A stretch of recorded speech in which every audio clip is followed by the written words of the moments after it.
Welcome to another episode of Sheen Webisodes, where we explore the stories, ideas, and actions shaping a more sustainable and ethical future in fashion. Today, we are diving deep into a topic that impacts us all: the environmental and human toll of the clothes we wear, and how we can make more mindful choices. Our guest is Aleksandra, a Poland based fashion industry veteran who turned to passionate, sustainable advocate. With over 20 years of experience, including time within the fast fashion machine, Aleksandra has a rare insider's perspective on how the industry works and how it needs to be changed. Just last week, she was invited by the United Nations to speak on the psychology of purchase and the disease of buying desire, highlighting the urgent need to rethink our consumption habits on a global scale. In this conversation, we'll be unpack the true cost of fashion on both people and planet, explore what fuels our urge to buy more, reveal the marketing tricks that brand use to keep us hooked because it's not just our fault. There are marketing gurus who are just forcing us to buy more. And a real discuss on the progress or lack thereof in sustainability and share tips for becoming a more conscious consumer. So stay tuned. Thank you very much for you guys to joining here on today's episode with Sheen Webisodes. And today we have a lovely guest all the way from across the world, Aleksandra Vor Wlodarczyk. Wlodarczyk. Yes, thank you so much, Aleksandra, for joining us today. Please introduce yourself and to us, please. Hi, hello, nice to meet you, and thank you very for the invitation. It's so precious for me that somebody from the States, from New York, is just saw me what I do and invited me for the podcast to tell more about sustainable fashion. My whole professional experience is based in fashion industry. I was almost in the all areas of this business. I was like a sales analyst, I was a buyer, I was product manager, or I was retail manager. And then finally, I ended up with my own business, like sourcing agency, which was doing the productions for the biggest Polish retailers, biggest brands. And then 4 years ago, I decided to quit my own business and start my educational road in sustainability in fashion. So this is what I do right now. Wow, wonderful, wonderful. Thank you so much for explaining me all that. And yeah, we have a lot of questions how you got into sustainability and how you shifted and what decided you to quit your own business and how was your experience regarding this. So thank you so much. First of all, just tell us how did you got your interest in fashion and then sustainability? What was your journey into this? Yeah, it all started more than 20 years ago. And just after graduating from the university, I just was looking for the first job. And that was kind of coincidence in the beginning. Okay. So I started my first job in one of the biggest brands in Poland as sales analyst. And I was responsible for stock optimization in the retail chain. So that was the first job I did, and then I after that I work as brand manager for international brands like Dr. Martens and Skechers and Pepe Jeans footwear, Replay footwear, and so on. So that time was really perfect for me because I was very young and I could travel all around the world. I could meet the fashion world, because as I said that it was coincidence, but of course the world of fashion is so attractive for It many is. people, but especially for women, I guess. So I was so happy to be able to go that path. I was really traveling a lot. I was going to London and Paris and Milan and New York, even for Skechers and so many places. I learned a lot. I met so many wonderful people on the road, and it was really great. Then I started my job in the different area, which was the purchasing area. I was a fashion buyer, and that was the first time when I had contact with supply chains as a buyer. I was responsible for creating and developing the must-have department, which means the most recent collections and most trendy collections for the brand that I work with. And after that, I just quit this job and decided to start my own business. It was back in 2015. So yeah, I started my own sourcing agency, and it was not so easy to develop, of course, because I was based in Poland and still I served as a sourcing agency, which is not really common. Normally, all the agencies are located in the places where the supply chains are located. But I succeeded. After half a year, I found my first big customer, and it just went further, and I ran it for almost 8 years. Wow. Yeah. And then the pandemic happened, and there were a big problem. There were big problems. They started that I could observe really hard situations because the companies, the big brands, they just stopped paying. And for the factories, it means a lot of problems because most of the times they get credits from the banks for the productions, and if they don't get cash, they just go drowned, And of course, it also means that they don't pay to people, and people in countries like Bangladesh or even all around the world, I guess, if somebody's working in fashion productions, they are not really rich people. Most of them, they don't have any savings. So basically, it meant for them that they just could starve.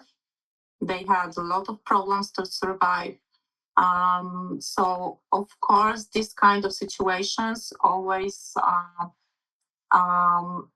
impacts that people are more aggressive, more nervous. So all these things were happening, and I was just in the middle of that between the factories and my customers who didn't really want to pay, and they just closed accounts. And I was observing. That was my business, but also emotional experience.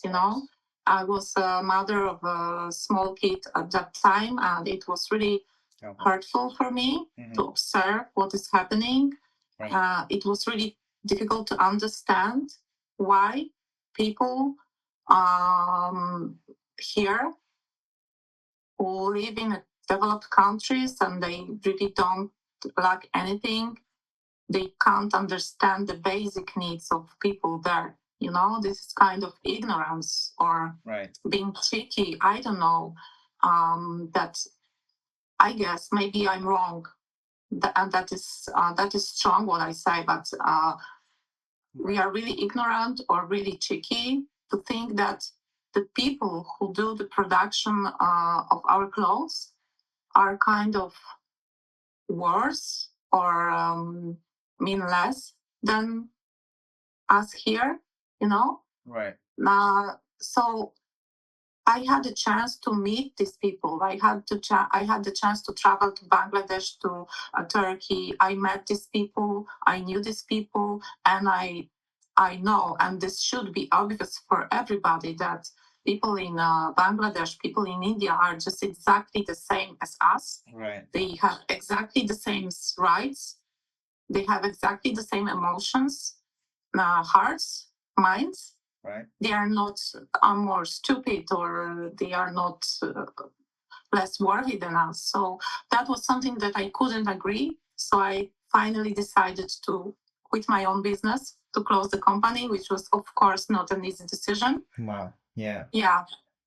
So, when the company decided not to pay you because you're in the middle, and you have to pay back to the factories for the ethical reasons, is there any legal rights or legal ways that we could go against to the company have to pay us, or what's the route? What we could do about this? I mean, I was commission based, so the money really didn't go through my company. Okay. I just got the commission at the end, and of course, I didn't get commissions from what was not paid or from what was delayed for many months or even a year. Right. Um, so, yeah, probably there are ways because of the international law, but you have to understand that if you try to sue your customer, you will never get orders again. Right. And this is kind of this system which is not symmetric at all. Like buyers tend to tell that they are partners with the suppliers, but it is not the way they really work. They abuse their rights. They abuse their power because they are the people who pay. Exactly. So uh yeah, so normally it didn't happen. And after some time, after pandemic, there were even reports what's happening in the factories. A lot of Right. aggression, assaults, um very bad things, especially happening to women, which are just weaker, you know. um so it's really difficult to get the money back.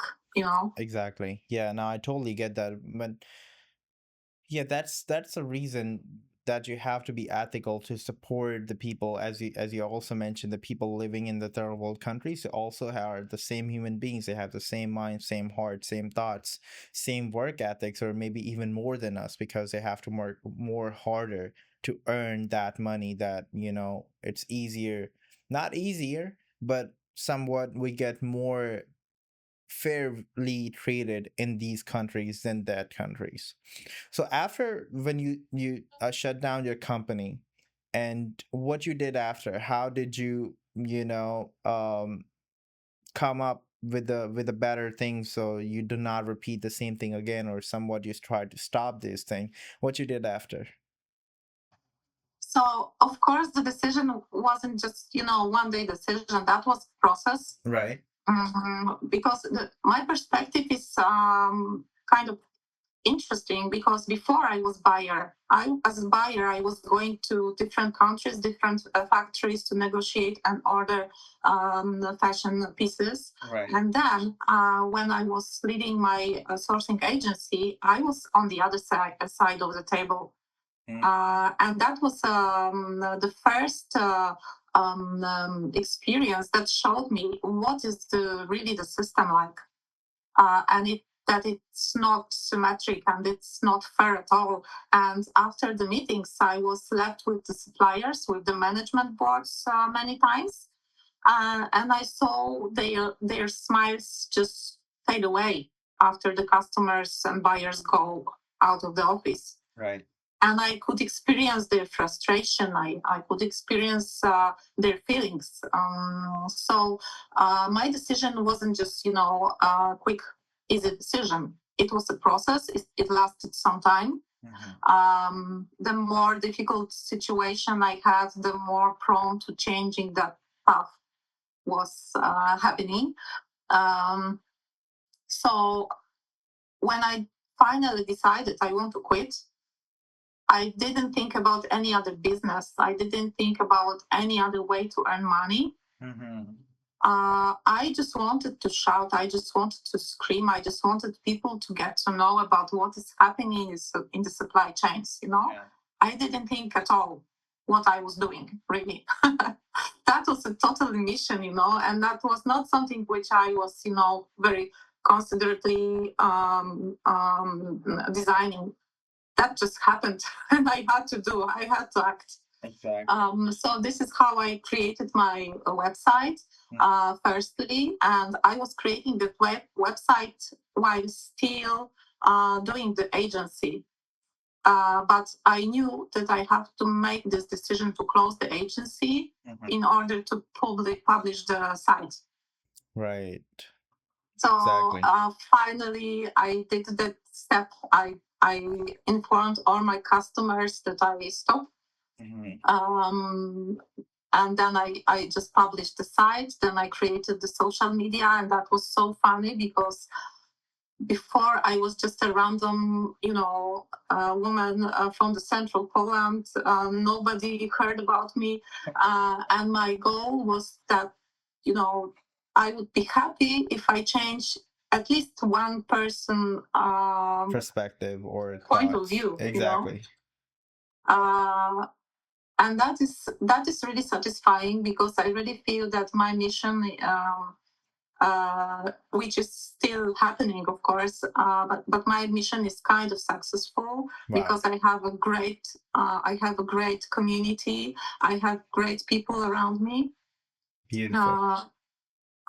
And in the meantime, I have privilege to be a European Climate Pact ambassador by the European Commission, and many great things happened, which allow me to act further and to be, to go further with my mission, not only in Poland but also in the Europe. And as you invite me from New York, I can see that my voice is visible, of course, even there, which is really surprising for me, and that is really amazing. But I just, I'm so amazed and surprised. No, of course, So, it is our pleasure to have you, and the journey, that the whole journey that you had, and especially it's not easier when you are in the industry almost a decade, and then suddenly you have to stop and shift it towards a new industry, or in the same industry but different, type of a thing. Of course, it's very hard, and you need a lot of courage to do that, which you did, and you took the step, and now you're in a better place with the better people, with better community who understand, and of course you can raise your voice. That's actually phenomenal. Not many people, if they get stuck in the middle like that, they just find a new clients and just they're not gonna be caring about the other people who are living in the third world doing all the work. They were like, oh, we can just replace them with some other factories, right? So but you took the step, which is very great. So I was thinking, in the meantime, when we were having the conversation, how to be more ethical. And but then I realized it's not just the factories who has to be ethical, it also has to be the company or the person who's ordering the stuff, because they have to pay the factories, and then factories can be ethical to pay their laborers to be a fair wages.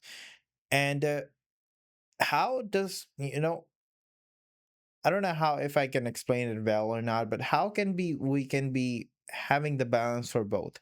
And if the factory claims that they are ethical, how do they trust the client that he gonna pay us?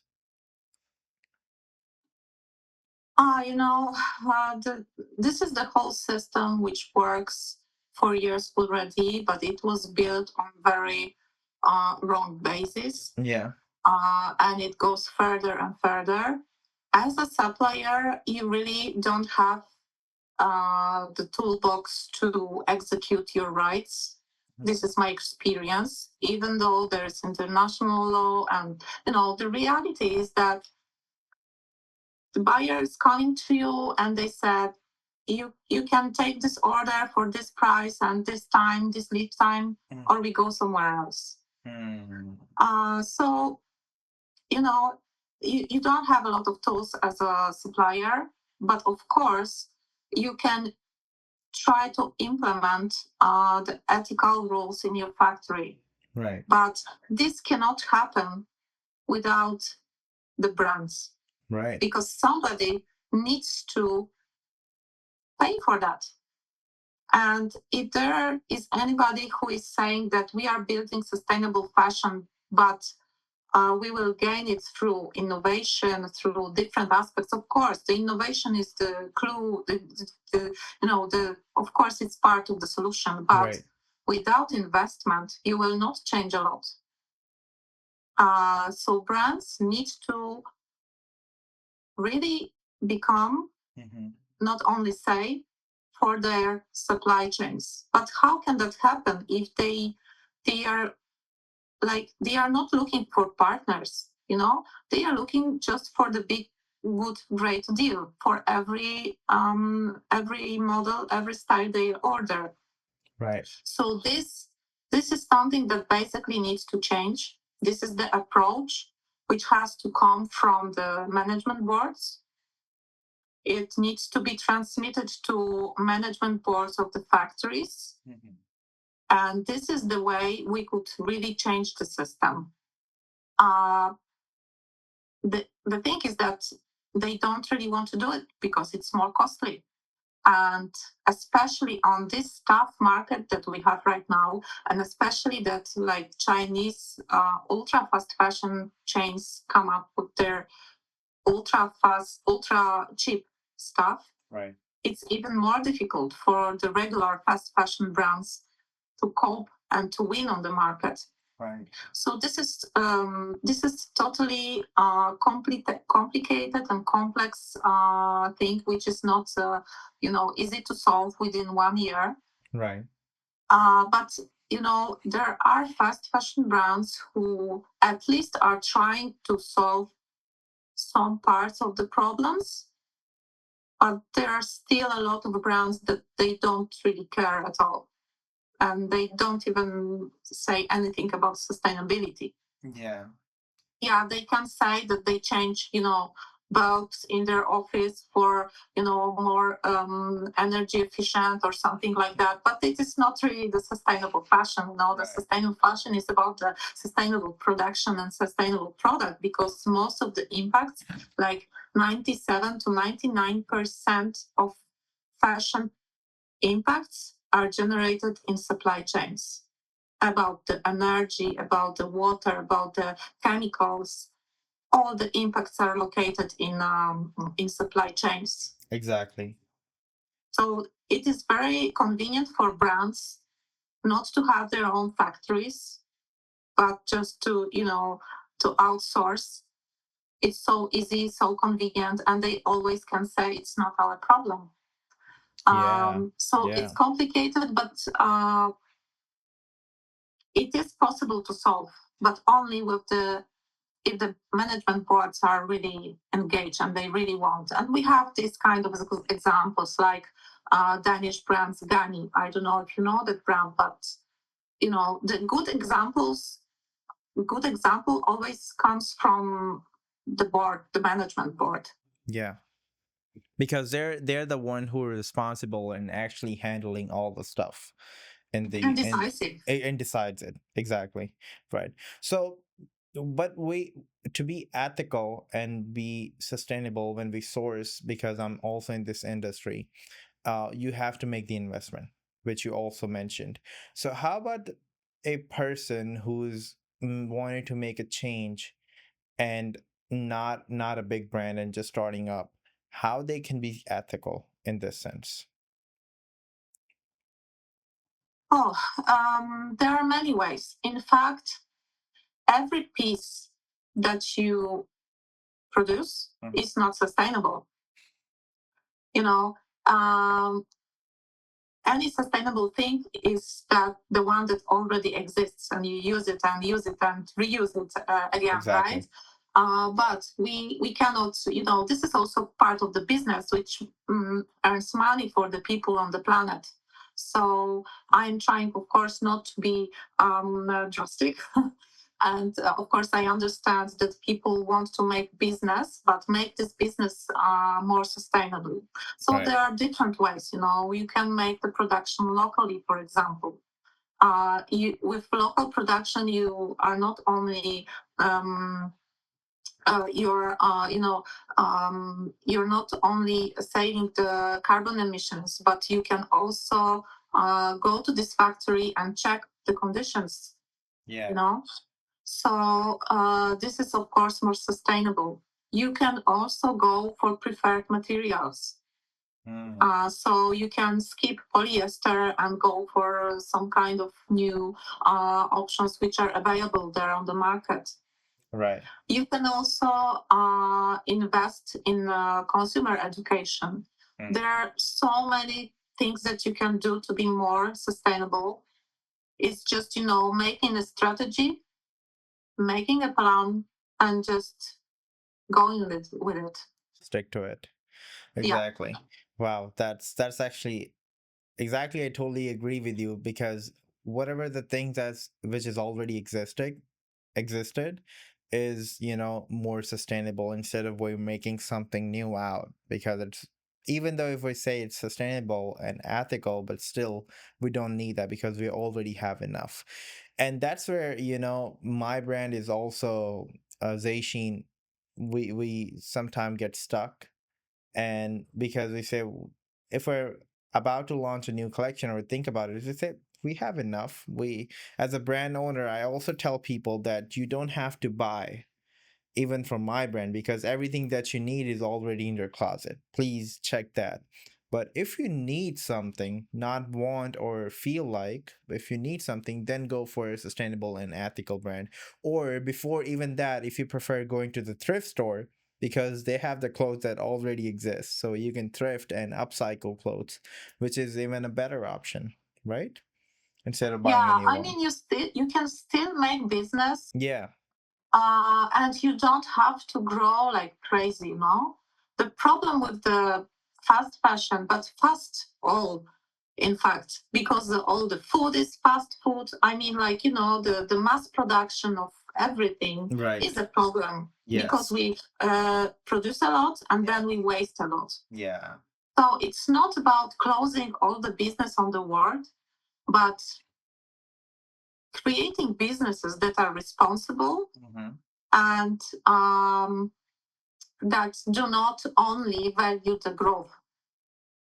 Yeah. Growth is not the only KPI we can use to prove our business is successful. And Yes. the It's the ultimate impact. value of every person in the world Yeah.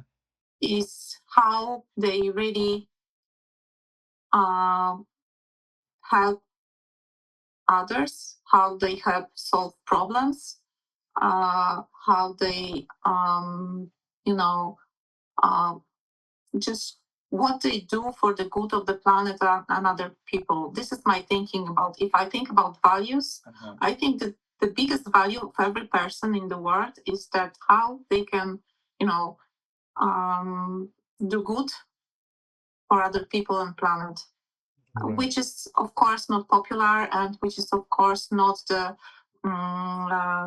same for the big companies, for the corporations, which I don't really understand, because finally these big businesses are also dependent on the planet, Right. which is boiling, which is showing, I have enough.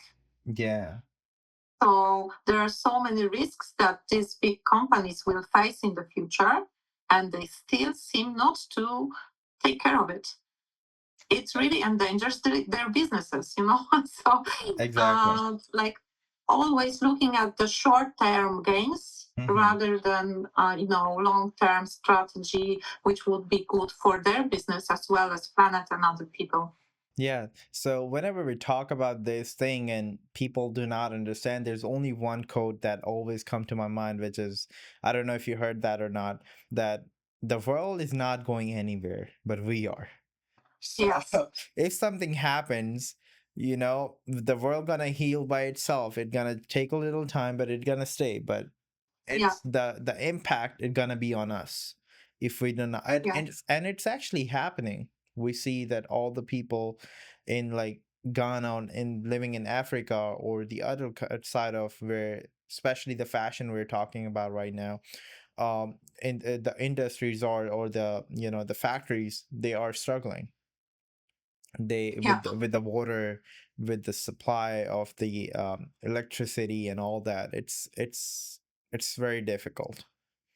So we have to take a step one at a time to be better. As you also mentioned with all the things, I really appreciate that, and I totally agree with all the things that you have mentioned. And we uh getting the business wide is not the goal, but the impact. So because the impact, even with the small type of a market, if you're making an impact with a positive way, so which is better than growing the business in the larger scale like that, because the main goal is to make an impact, is to be more sustainable. Yes, exactly. And every seminar, every webinar I do, I always start with one sentence. What's My that? one decision will not change anything, said 8 billion people. Wow. And this is something which really inspires me, because it shows that we really do have impact. Of course we do. We will not change the world during the one day, and Yeah.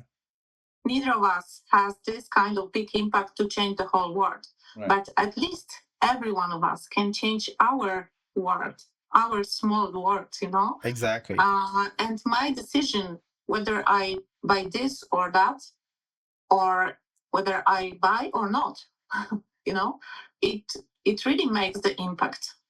Right. And the other thing is that the biggest impact on the planet is generated by, I don't know, small percentage of people, in fact, like 10%.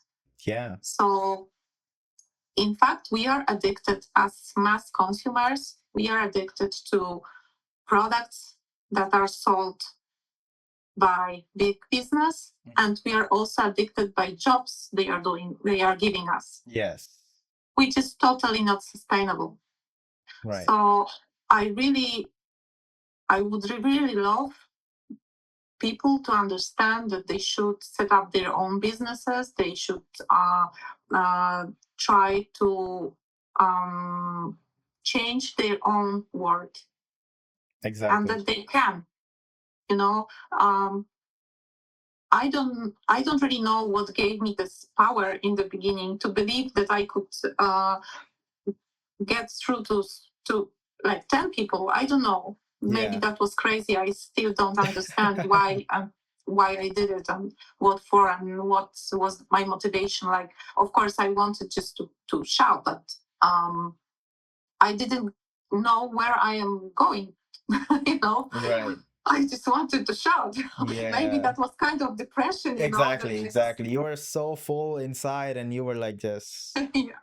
That is the kind of therapy maybe for me. And today I do not shout anymore, but Okay. the so many great things that came to me, and I'm still not doing a big business, Right. But it really makes me happy. It really makes me feel I have some impact.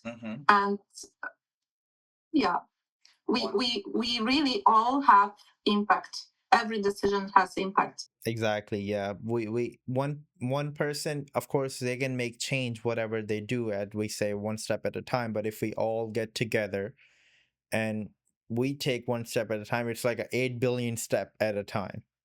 Right? Or how many people are those? So it's like we can just multiply how many people are there. So yeah, it was a wonderful section where we talk about the sustainable, mainly ethical thing, the perspective from both client, consumer, and the middleman, and the factories and all that. It was very good, and of course how you can be more sustainable as a startup. Now we're gonna move on to, as we also discussed in our intro call, that UN has invited to you for a speech for regarding the psychology of buying. So we're gonna talk about that now. So please, you go ahead, and then I'll be asking the following questions. Yeah. Okay. Yeah, that is another amazing thing. Like, how is it possible that somebody in the United Nations in New York like saw me, and they asked me for the seminar. So the psychological aspects of our buying decisions are really, really strong. It's like, one thing is that what is happening in our mind. Yeah. And the other thing is what really marketers are doing to sell us more. These are the two aspects that are really crucial. Why we buy so much, and why the companies are able to sell so much to the people. Right. So the first part about our inner motivation is that buying became kind of stress release, tension release, fighting with our complexes. But these complexes are all very often created by the beauty canons that are offered by the media and the brands. Yeah. So there is a big aspect of why do we think something is beautiful or somebody is beautiful, you know? Right. If you see the old, like 80 years ago, there was like women which were much bigger than us, and they were thought to be so much attractive. And today women are, you know, bombarded with so many wrong communication about how they look, how they should look like, about what they should buy, how often they should buy, how they should change their bodies. And this is all connected with the dopamine culture and also convenience culture. We are also bombarded all the time with communication from brands, especially through social media. And like dopamine is, they say it's like it's a neurotransmitter, which apart from other things that is doing in our body, it also makes us feel happy. Yeah. But happy for a while. And this is the clue. This is why we have the need all the time to be under some kind of influence of new, incentives. Right. So this is happening with social media. Like we are addicted to scrolling and swiping and watching all the time something new. This is the dopamine syndrome, and also the same happens for purchasing. You know, when you have a bad day, or when you have you feel some kind of tension or stress, or just simply, you just want to simply have some pleasure in life, you automatically go to shop something. But this effect is really short term. So it is really better to try to find other ways how to feel happy and how to make this happiness last longer. Right. There are so many ways, But coming to the other part, what are marketers doing to sell us more? They have a big toolbox to offer. Exactly. Starting from the price, like 20 years ago or 30 years ago, the prices in the same brands as today were much higher. The price pressure and the price competition made the prices absurd. I see. Like you can buy the t-shirts for the same price as coffee. Is it really worth the same as coffee? What about the water? What about the energy? What about the work? What about all the planet resources that were used to make this t-shirt? It's not normal that a t-shirt costs like 10 euro or even less. Right. So price is one of the tools. The low price is one of the tools how the brands enhance us to buy more. Another thing is just the same as dopamine, like the system in the social media. They give us more and more collections. Like 20 years ago, you had two collections: Right. spring, summer, and autumn, winter. So you could go to the shop like twice a year, and it was enough. And right now, you get 52 collections a year. So one collection, one new drop per week. Per week. And even more crazy when we have ultra fast fashion. They generate like a few thousand new styles every day. Wow. This is crazy. So this is why I say this Chinese platforms, they are not fashion platforms. They are technological giants because they use AI and new technologies, really deep machine learning to analyze what is happening on the market just right now. Right. The feedback is going straight to factories, and they produce more and more and more. Yeah, they target the exact pain points that the people have currently and then retarget them. So, what are the, according to what your experience, the biggest pain points that marketers or their targeting techniques are? Because on the other side we also see that all the people nowadays are stick to their phones, and they have all their eyes and attention to the screen, so whatever comes there, it's also easier to target now to the people and convince them to buy something. So what are the behaviors they usually look for? The one thing that I want to say in the beginning is that whether you are entering the brick and mortar shop or shopping mall or online store, Right. there is no coincidence.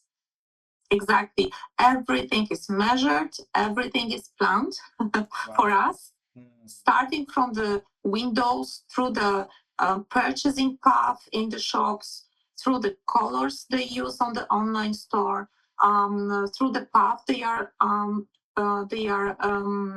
taking you in the shop, pop-ups with the discounts, and even if you are trying to close the shop, they are still trying to catch your attention with another pop-up, and also putting kind of pressure of timing on your purchase. So this offer is valid for another 2 hours or something like that, right?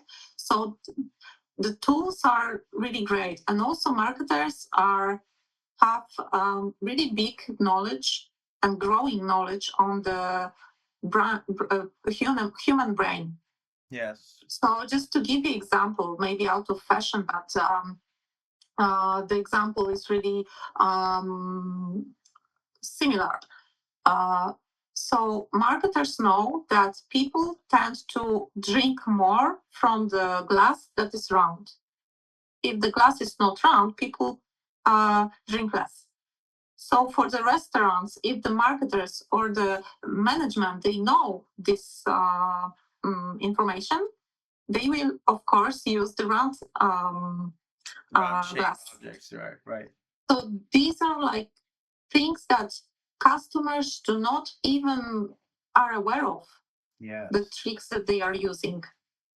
We are not aware of many things that marketers are doing to us in the real world, or even more in the online world, because they analyze perfectly which color in which brand is better, which music for the brand persona in the shop is better. Right. The music is not a coincidence. The music is especially designed for the brand persona. Wow. Wow. The lights that you have in the shop, the colors, the windows, the try fitting rooms, they are designed and they are backed with the full knowledge based on how our brains work. Exactly. With the full attention, they, as you also said, the human psychology, they master it. They learn so much about it, and then exactly, it's not a coincidence if you go to any shop. Sometimes we just feel like, okay, let's go to that shop, but in our brain, it's kind of like, oh, that's the colors look good, or the windows look good, or the exhibition that they put aside is look better. It's about brand experience, It's Exactly. about creating the great brand experience. I don't know, do you still have Abercrombie and Fitch? Right. Uh, so I was in New York back in 2000. I don't know, it was 2007 or 2006, and then Abercrombie and Fitch, the American brand, was so popular that people were just queuing all around the building to enter the shop. Wow. it was just because the experience they could have in the shop. And on the window, there were two people, very attractive models, one male, one female. They were dressed in, of course, in a brand clothes. They were like entering, inviting to the shop. In the shop, it was really, really dark. The music was playing like in the club, and people were shopping there. And the brand was so popular. Even though we didn't have Abercrombie and Fitch in Poland, it was perfectly known, and we were trying to buy something from people who were traveling to the States and who could bring us something. So yeah, of course, me as a ex-shopaholic, I was standing in the queue to visit Abercrombie and Fitch for 2 hours because the queue was like all around the building, you know. So yeah, they know what they do. So how? Yeah, because we are like act like a poor human beings at that time because they're actually hypnotizing us with all that stuff and bringing us to their shop or online shop or the physical shop at the shopping mall, all that. How as a consumer we can avoid that? Is there any way we can control our mind that even though that thing looked attractive or the lights are look attractive, we can just say, okay, I know what it's all about. They just try to get my attention. How can I avoid that? Yeah, so basically, first of all, I would say that the knowledge, the awareness of all the impacts of fashion. Yes. But it is not totally true because there is still a huge gap between what people declare and what people really buy. So even it means that even if somebody really knows what stands behind the fast fashion award, they don't really use their wallets to to support other fashion, better fashion. Okay. So it's the thing is that fast fashion is so cheap that you don't have to think twice. You just go and buy, and it's also so convenient, so close to everybody because it's so available everywhere. Yeah. So it's not easy. Uh, I was if you think about me, I just experienced really hard about what fast fashion is, so that I changed that very fast. But of course, not everybody has this chance to see how fast fashion is being produced. So I would say that trying to find a few brands that you really value, that you really like, because fashion must be joy. Fast fashion, not fast fashion, but fashion is a pleasure. It should be. Why not? Right. But what does it mean, the pleasure? Mm-hmm.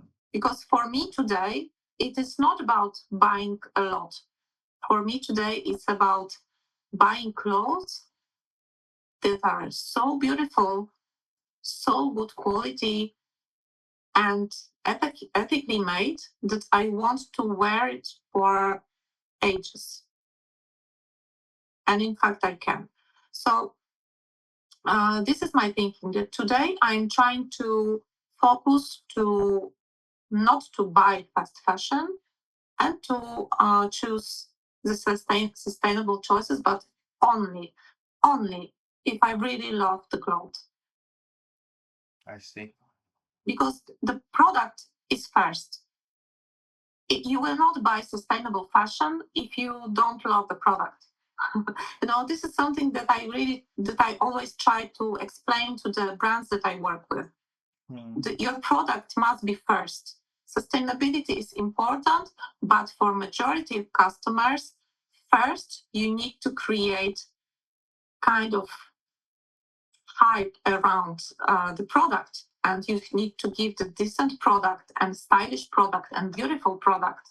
So I always recommend that if we already have all the tools of fast fashion, let's use them, but for the good.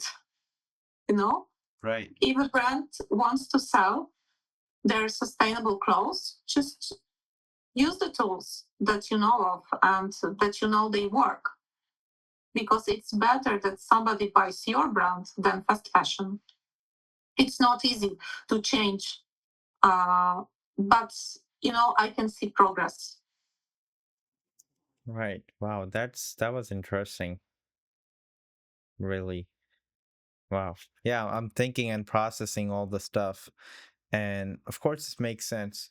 I was actually about to ask you that I never asked this question to anyone, I believe, but what's a good thing about fast fashion?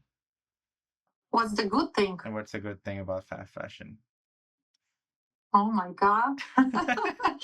I think that's why I didn't ask it to anybody. Yeah, because I can't find the answer. Wow.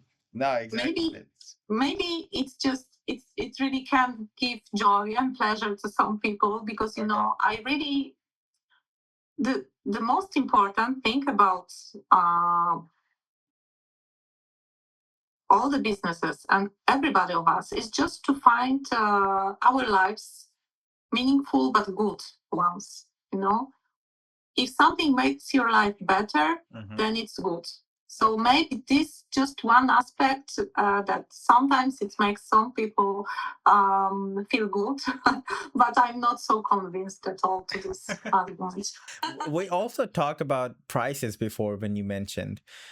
And do you think that we buy fashion because it's cheap, as you said? And but do you think that if we people nowadays are still buying and we're so addicted to fast fashion, do we paying more now than before in fast fashion, even though we think it's cheap, but we're buying so frequently that we're paying it more? Yes, of course.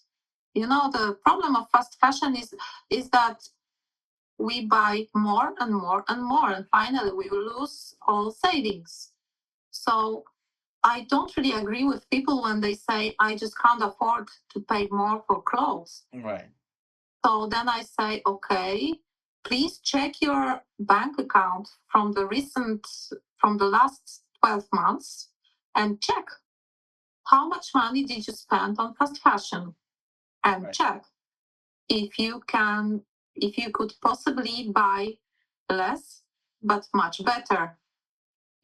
Because I can't really imagine that we can really buy fast fashion that we really love for years, because it's generated by trends. Right. It's low quality. It will not last a long time.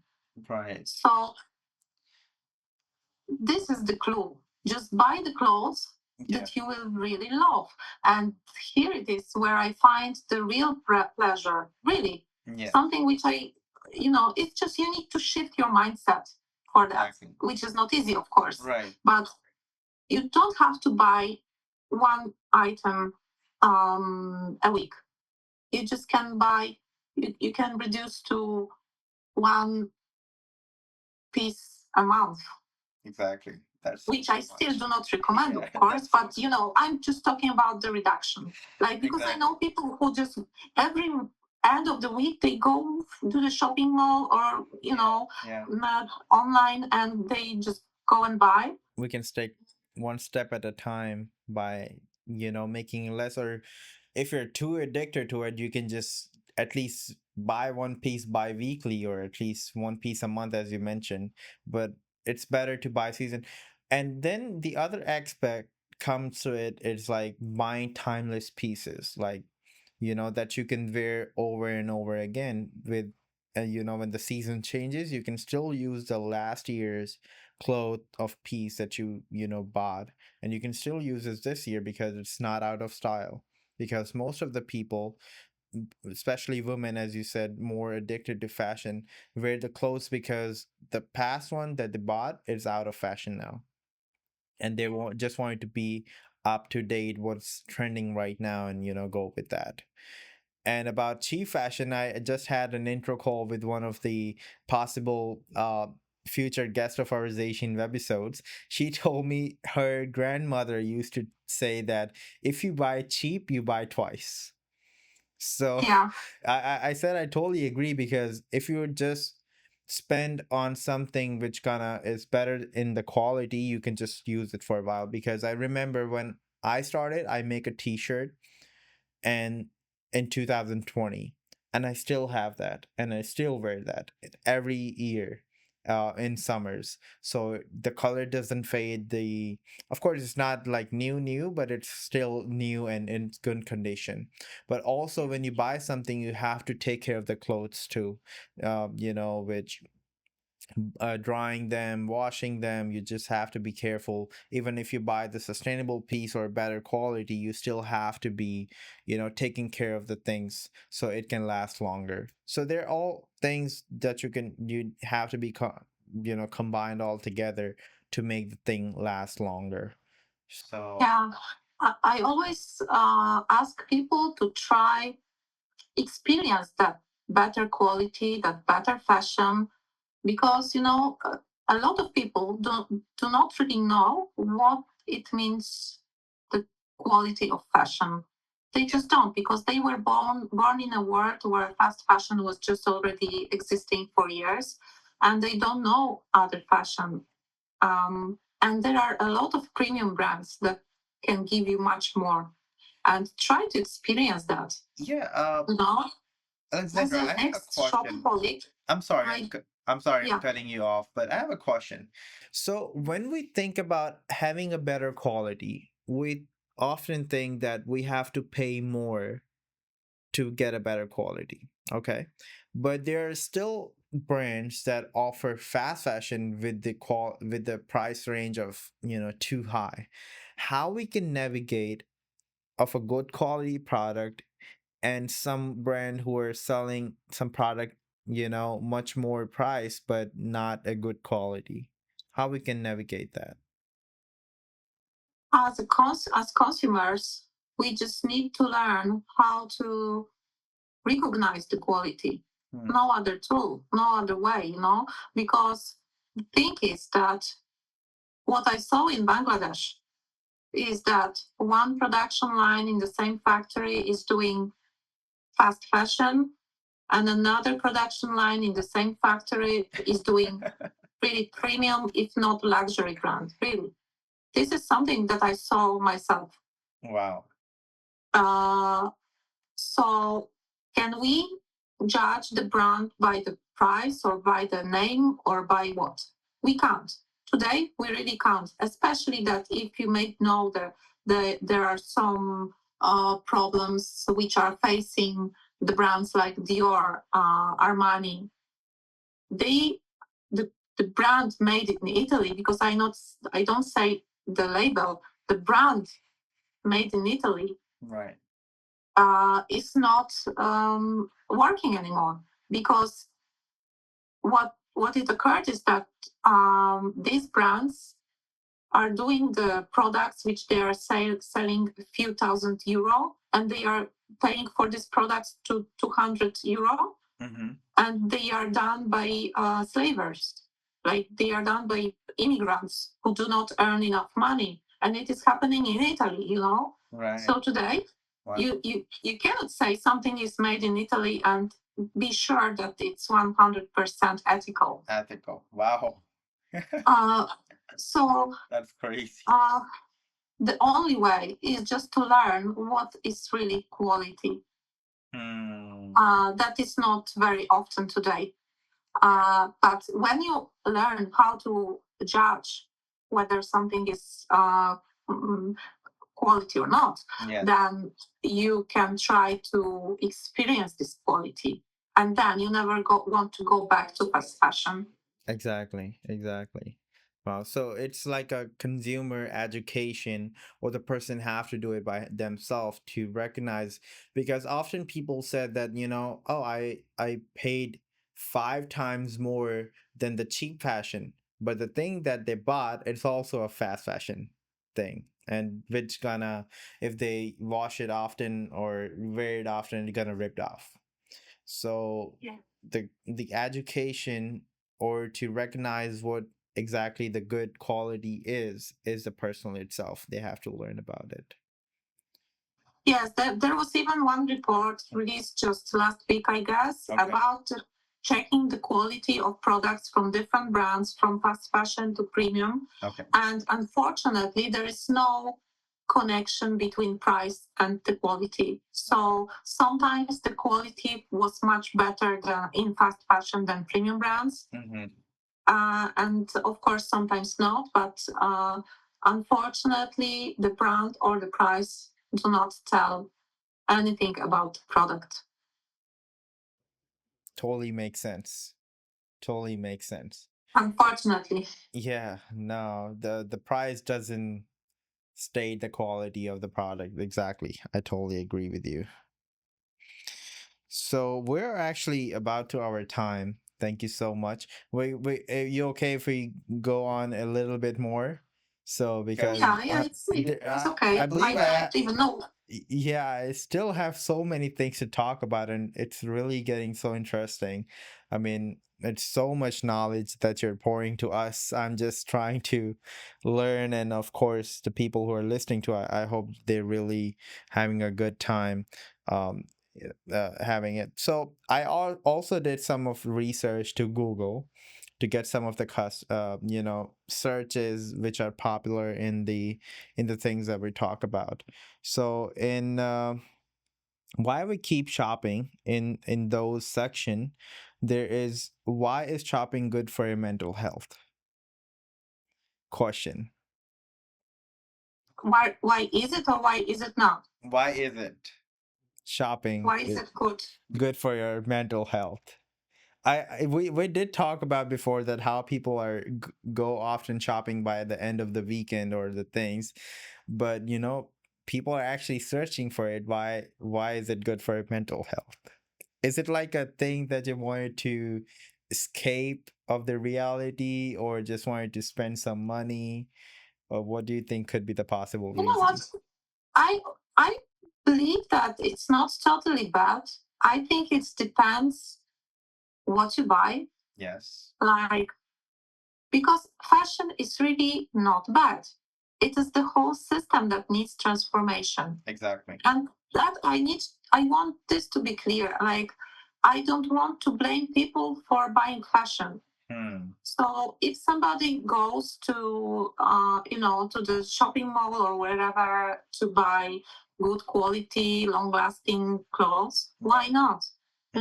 Like, it is also very important for young people, like teenagers who are in the transformation, and they have so many emotions. They want to be part of the society, of their society. They want to be part of the group. They want to look like, you know. This is so much important for their mental health, because they don't want to be aside. They want to feel, I'm the part of the group.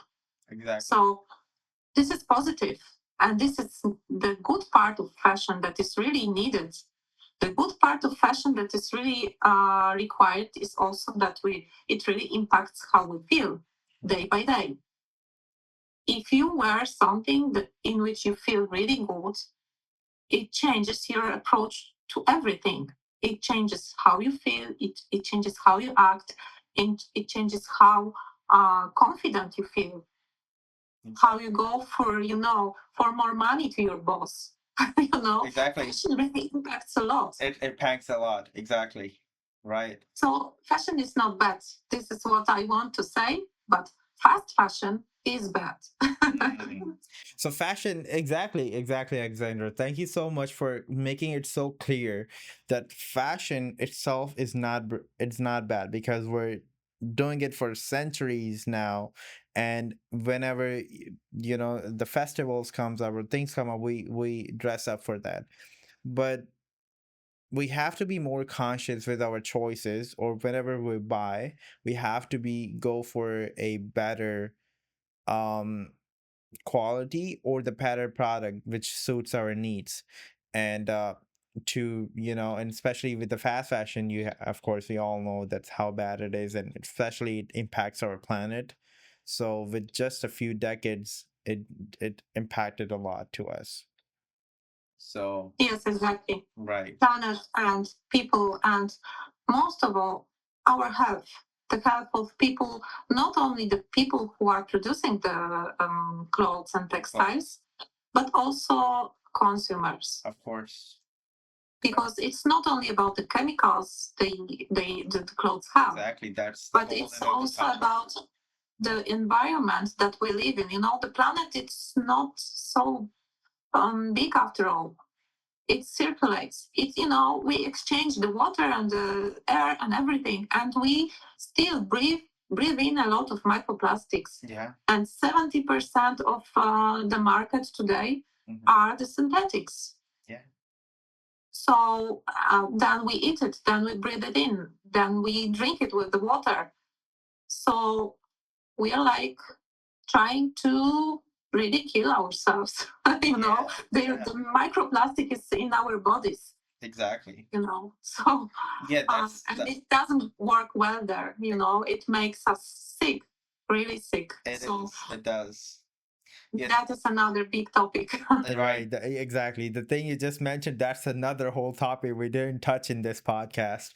But what before we go, I'm gonna ask you, because it's making a so bad impact on our planet and the people, of course, that you just mentioned a few things, that how bad the weather, I mean the air quality and the water, just the two things.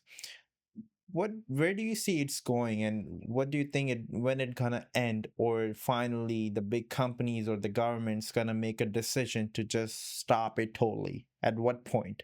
Because they're not, as I could see, they do understand the impact, the bad impact it's making, but they're not too serious or not taking big action towards it. What do you think they're gonna be doing?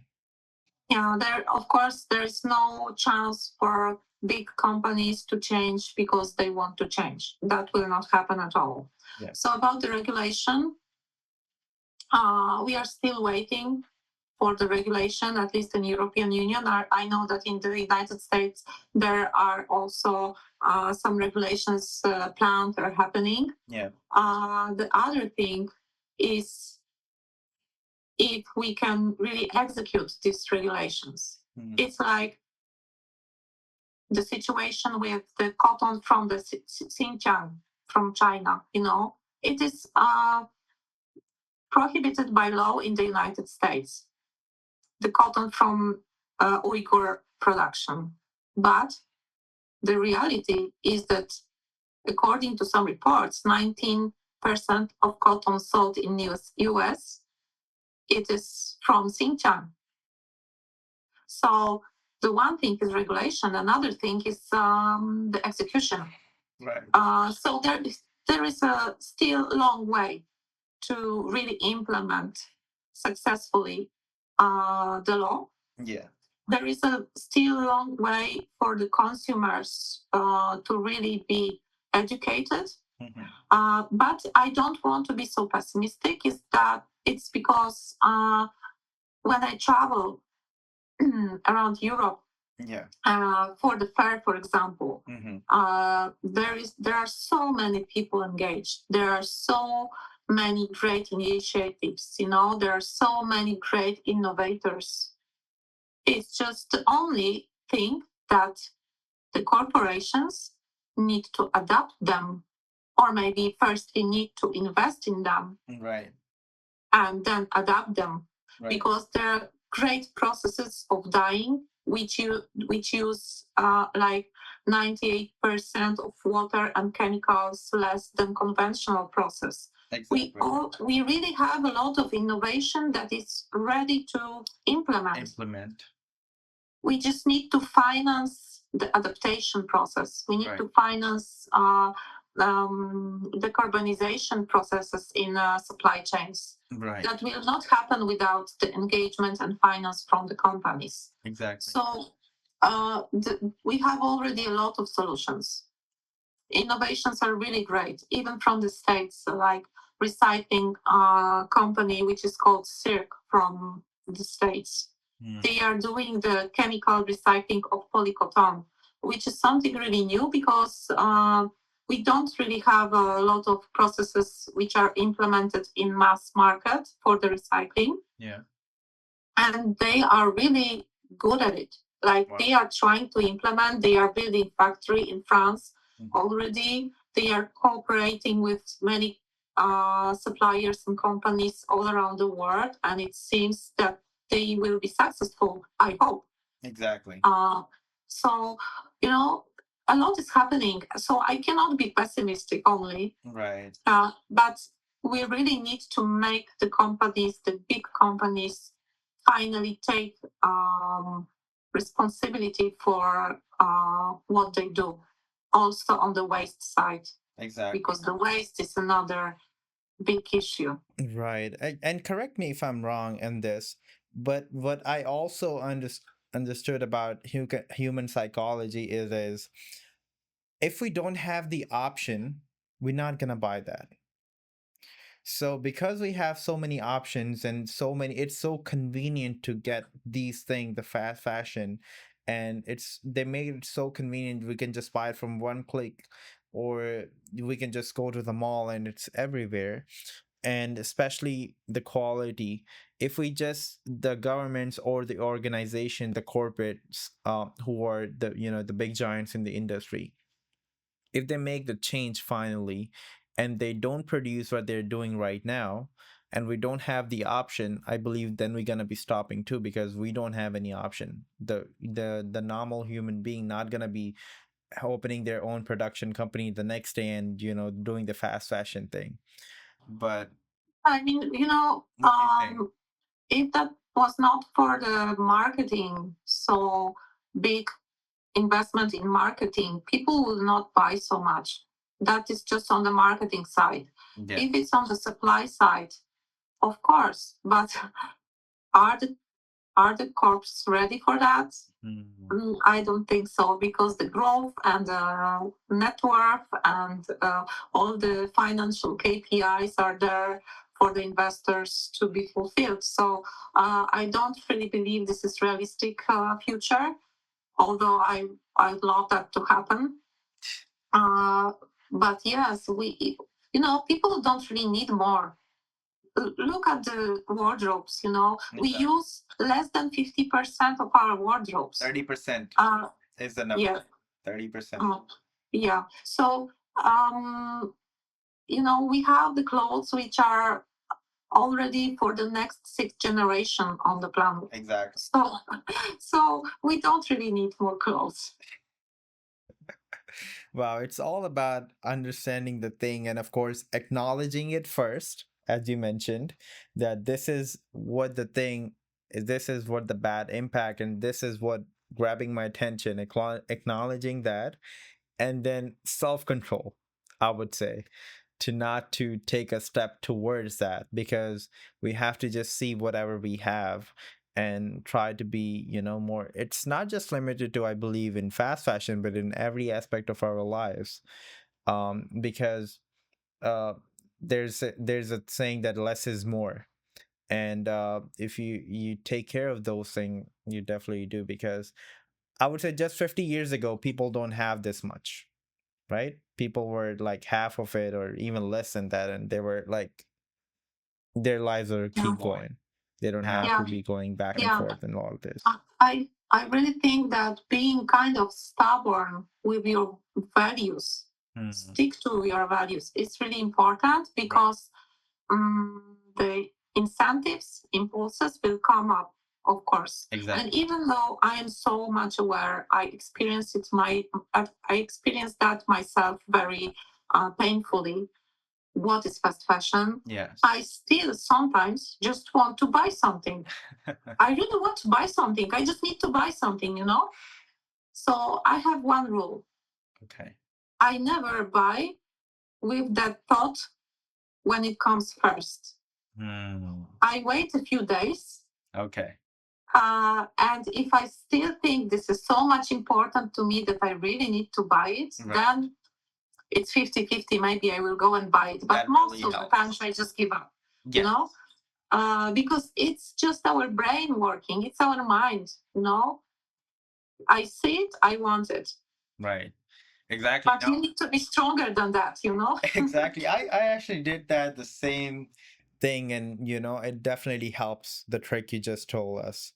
and that definitely helped totally when because our brain is like you have to buy it now, have to buy it now, and when you Yeah. wait for some time, a few days, my rule was like 48 hours, 2 days, and if I still need it, I'm thinking about it, then I would need it. If not, then you know just skip it. Of course, most of the time just skip it because it's not worth it. You can just save your money and put towards something better. Exactly. So Like yeah, there are so great ways to spend your money, like traveling, which is of course also generates a lot of carbon dioxide. But there are so many ways to generate positive emotions. Like sports. Like try to get addicted to a sport, for example, rather than buying. Use your dopamine in other way. Exactly. Yeah, it gotta make you more healthier and more active too. With the Yeah, brain and and it's also addictive. physical and mental health both, right? Yeah, yeah, exactly. Right. So thank you so much, Alexandra. Before we Thank you. go, we're about to be ending. Please share your thoughts you want to share and any tips you want to give us to be more ethical or sustainable or to helping the planet, or what you always tell the people to do. Action steps For the consumers, for the consumers. I'd say that minimalism in every aspect, not only in clothing, but also in cosmetics, in food, in everything. Just buy less, buy better. That is the like the most important thing, for me. That is my clue for buying everything in my life. Not only for the books, which I'm addicted to. So I buy a lot of books, but Wow. uh, try to learn, try to understand, try to be empathic. And about your wardrobe, I'll say just go and look what is right there. Get rid, just give away all that you are not going to wear. Mm-hmm. And if you want to buy something, think about it twice at least. Right. But buy things which are great quality, long lasting. Right. Um, yeah. So like my idea about transmitting trends. If I want to have a trend, I don't really want, but sometimes I want, is to buy some accessories like shoes or a scarf or sunglasses. So basically, I like pretty basic styles, and then I match them with some trendy small things, which make my outlook more interesting. Exactly. Exactly. So we don't change the whole outfit. We just add some accessories and spice it up and make it something like kind of new one. Exactly. There are many ways if you just want it to be, you know, supported. You can just try that. You can just there are clothes swapping, there are thrifting, there are upcycling, there are so many things that you could do if you search that. So exactly, that's one of the things. So thank you so much, Alexandra, for your time. It was such a pleasure to have you on Zayshin Webisodes, and I love the conversation that we have. It was so unique, and with the guests that we had previously, it's of course every guest I have a unique conversation. It was one of them, and there are so many things that I learned too personally, and I really believe that people are gonna love that too. And the Zayshin audience that we have, it's very wise, and of course they also support the sustainability and the things that we discussed, and especially the marketing side. I think that was very cool, and it's actually unconsciously we are getting towards that. They get us, but we have to be more conscious about this, right? Yeah, exactly. So thank you very much. Thank you very much. Of course. Thank you very much for invitation. Thank you very much for discovering me there. No, no. Of course, my team did that, and I was like, yeah, why not? I don't know if I wasn't sure if you can speak English or not, but I said yes. Let's reach out to her. She's having a very unique perspective that we can, bring it us to our Zayshin webisodes.